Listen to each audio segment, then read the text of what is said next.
Salut tout le monde, content de vous retrouver. Donc aujourd'hui, on va s'encourager simplement, hein, vraiment très simplement sur la foi. D'accord? Je veux quand même que vous compreniez quelque chose. La marche, on grandit dans la marche, d'accord? Comme un pasteur disait, on apprend à ne pas s'inquiéter. Donc il ne faut pas non plus être, faut pas seulement être inquiet. Veut dire, par moment on peut être inquiet, mais en plus, on peut en plus s'inquiéter du fait qu'on s'inquiète. Non, on grandit dans la paix du Seigneur. C'est une croissance, d'accord? Les hommes de Dieu que vous voyez apparaître là ne sont pas venus d'un seul coup. Certains ont pris de mauvaises routes, ils sont passés par leurs troubles, par leurs tourments, et c'est comme ça qu'ils ont aussi appris. Voilà, ne vous mettez pas la pression, genre, voilà, peut-être je suis pas au niveau de la marche, tout ça. Non, non, non, non, non. On apprend, c'est progressif. On apprend à être patient, on apprend, voilà, c'est qu'un apprentissage, d'accord? Donc vraiment, le Seigneur veut aussi vous rassurer, hein, voilà, là où vous êtes, il vous aime tel que vous êtes comme il faut, vous êtes parfait pour lui. Donc, même si c'est peut-être les hommes, vous n'êtes pas parfait pour les hommes, pour lui, vous êtes parfait, c'est exactement comme ça qu'il vous veut, d'accord? Donc, n'oubliez pas, la seule chose qui va toujours chercher à stimuler, c'est le fait que vous mettiez votre foi en lui, parce que vous êtes d'abord justifié, parce que vous avez cru, pas d'abord par rapport à une œuvre, même si on sait que la foi amène l'œuvre, mais c'est d'abord parce que vous avez cru. Donc quand vous avez cru au Seigneur dès le départ, vous n'étiez pas complètement parfait, mais aux yeux de Dieu, c'était parfait. Donc c'est-à-dire quand je dis parfait de façon manifeste, d'accord? Mais en esprit, les choses étaient établies, les choses étaient scellées. Vous étiez sa chérie Coco. Donc, aujourd'hui, on va prendre un verset, ça va être rapide pour s'encourager sur la foi. Il est écrit Jean 13, verset 19. Dès à présent, je vous le dis, avant que la chose arrive, afin que lorsqu'elle arrivera, vous croyez que moi je suis dans certaines versions, et dans cette version que je suis en train de lire, c'est vous croyez à ce que je suis, ou dans d'autres versions, c'est que moi je suis. Voilà. Donc voilà, qu'il est l'éternel, qu'il est le Dieu Tout-Puissant et tout ce que vous voulez. D'accord? Donc en gros, ça veut dire quoi? Il est en train de faire comprendre que quand lui parle, la chose arrive. C'est inéluctable, on ne peut pas enlever ça du Seigneur. D'accord? Et la chose qu'on peut se poser, c'est comment ça se fait justement? Qu'est-ce qui se passe dans notre tête? Pourquoi justement on va avoir des rémas du Seigneur, des paroles du Seigneur, on a même la parole devant nous où Dieu nous fait des promesses, mais il y a toujours des inquiétudes.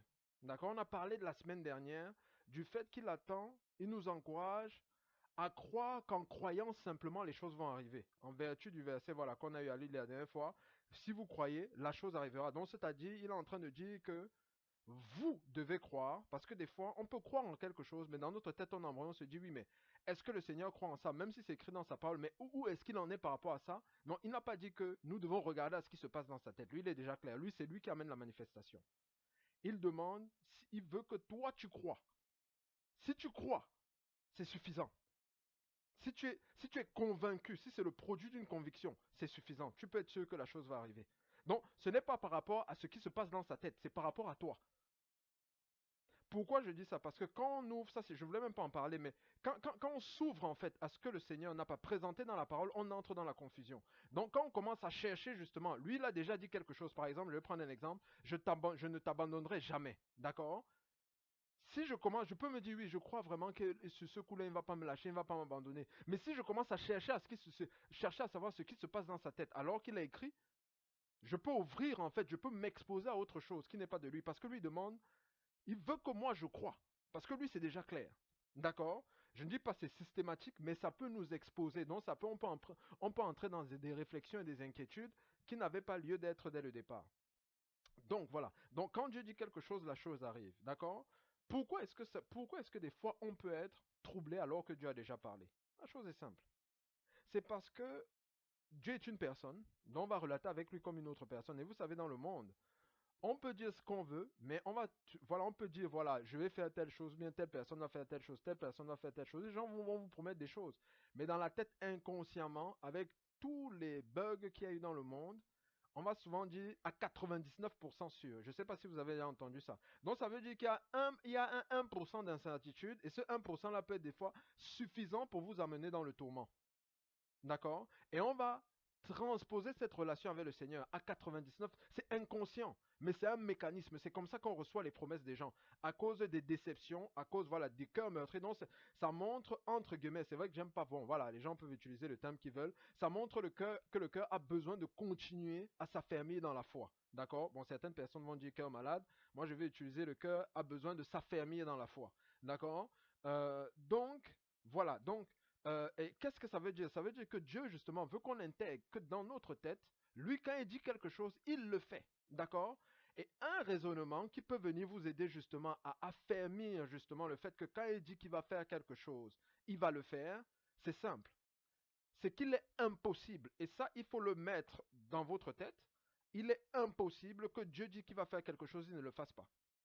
C'est-à-dire, ça vient contrer, pourquoi j'emploie cette formulation pour notre intellect, ça vient contrer le 1% qu'on disait en faisant ça, il ne fait pas bien. Bon, à 99% inconsciemment. C'est-à-dire, je vous ai dit qu'on a un rapport avec les gens, hein, parce qu'il y a ce qui se passe dans notre tête et il y a ce qui se vit à l'intérieur de notre cœur. D'accord? Donc, le 1%, bien c'est presque sur pratiquement sur le 99%, le 1% qui traîne et qui vient souvent amener le trouble. Pour le contrer, il faut dire c'est impossible. Et notre intellect comprend très bien le impossible. Notre âme comprend c'est impossible que Dieu ne le fasse pas. Donc, c'est-à-dire ça gomme le 1% d'incertitude et ça le ramène dans le 100% sûr. Il est impossible que Dieu vous abandonne. Il est impossible que Dieu ne vous aide pas.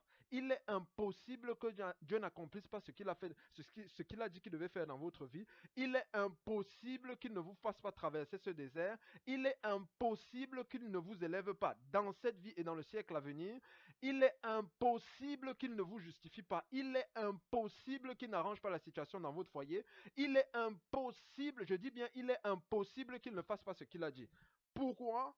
Pour la simple et bonne raison que vous avez mis votre foi en lui, vous êtes en train de lui obéir, dont il s'est fait une obligation et un devoir d'accomplir ce qu'il a prévu. C'est impossible qu'il ne fasse pas ce qu'il a dit. C'est impossible. Et c'est pour ça qu'il a dit que quand vous verrez ces choses s'accomplir, vous saurez que moi, je vous croirai que moi, je suis un truc dans le genre, voilà.